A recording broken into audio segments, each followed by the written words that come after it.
Lena never imagined that her hesitant knocking on the iron gates of the Hale mansion would change the entire course of her life. The sun was rising slowly over the city as she stood before the towering gate, holding a thin folder between her hands, breathing in fear and uncertainty. She wasn't truly seeking a job as much as she was searching for a lifeline. Her younger brother Rami had been ill for months, and his condition was getting worse. Treatment was far beyond what she could afford. When she saw the job announcement saying the Hale Mansion needed a caregiver for 2-year-old twin boys, hope cracked open like a tiny window, fragile but real. She could not ignore the way her heart pounded when the gate finally opened and a tall, impeccably dressed man stood before her. His face carried a sternness that intimidated more than it comforted. She didn't know then that this man, Adam Hale, would become the center of her world. Lena entered the mansion with hesitant steps, her eyes scanning the high walls and gold details that looked like something from another universe. One of the house staff led her to a wide room where the twins, Elias and Noah, were sitting quietly in the way no child their age should. It took Lena minutes to realize that the boys made no sound, no laughter, no babbling, no crying. They simply stared with wide, unreadable eyes. She asked softly, "They don't speak?" The woman answered in a low voice as if afraid someone might hear. "They don't hear." A sharp ache struck Lena's chest. She wasn't prepared. No one had told her this. But she understood instantly why many before her must have refused the job. She approached slowly, sat on the floor to match their height, and offered a gentle smile. They didn't understand her smile, but they didn't shy away either. She extended her hand to one of them, and the small boy reached out, hesitating as though the whole world waited for that tiny gesture. That was all it took.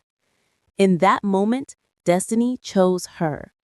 Within days, Lena became a part of the twins' lives. She learned their language, or tried to. She spoke with her hands, comforted with her eyes, and sang without sound to calm their fears. Adam watched her from afar, unable to understand why the children clung to her the way they did, or why he himself found it harder and harder to look away from her. He was torn between his rigid responsibilities and his growing desire to step closer, but he kept his distance, as he always had, until the night one of the children collapsed into a silent meltdown that shook Adam more than it shook the walls of the mansion. When he found Lena sitting on the floor, holding both boys tightly, their tears soaking her shoulder, their silence louder than any cry, Adam saw something unforgettable. Something impossible to run from. That night, for the first time, he sat beside them. He didn't speak, didn't move. He just sat. And something inside him shifted. As days passed, Lena became inseparable from the twins.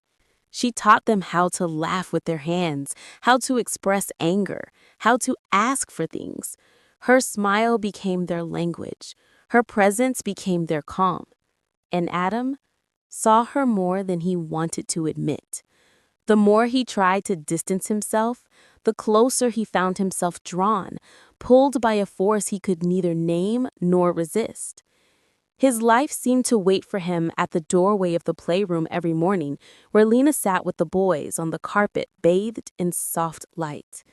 But still, he remained prisoner to his own fear.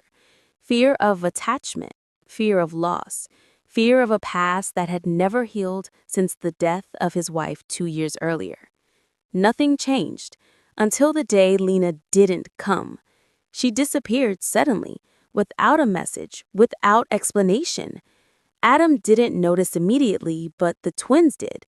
They searched for her in every corner. They sat by the door for hours, waiting.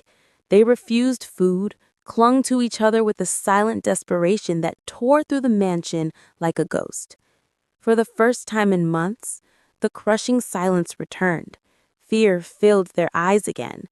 When Adam entered their room late that night and saw them asleep on the floor, holding each other tightly as though the world would collapse if they let go, he knew he had waited too long. He knew that Lena's absence wasn't just the absence of a caregiver, it was the absence of a heartbeat. The next morning, Adam searched for her himself. He called every number, reviewed every file, questioned every staff member. The phone number she left was off. He felt a worry he couldn't reason with, like he was chasing after a part of himself. By evening, guided by a coworker of hers, he arrived at a modest neighborhood. The small house seemed held together by hope alone.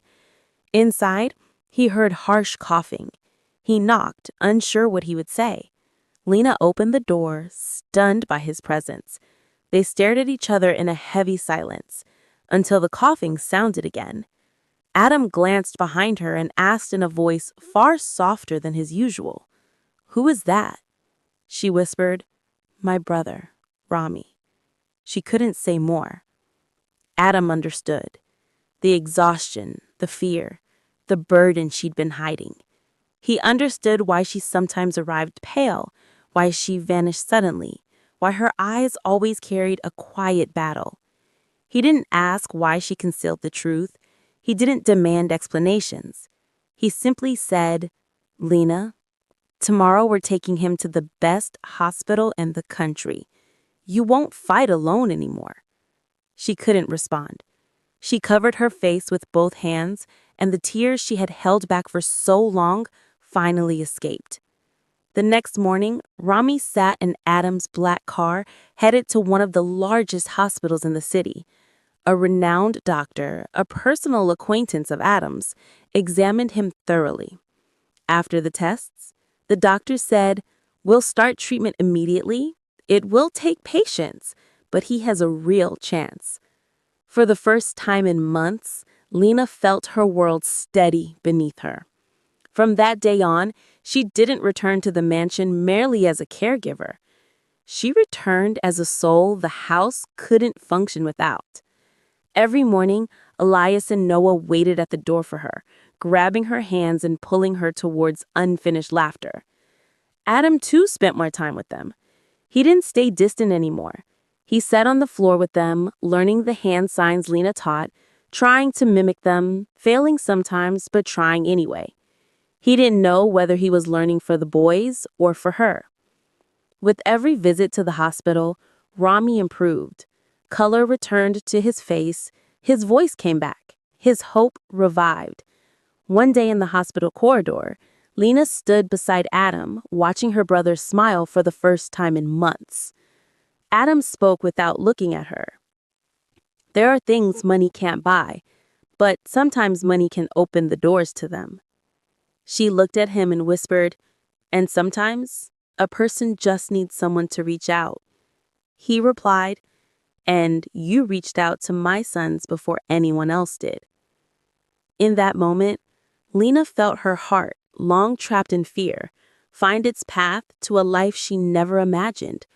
She was no longer alone. Her brother was no longer alone.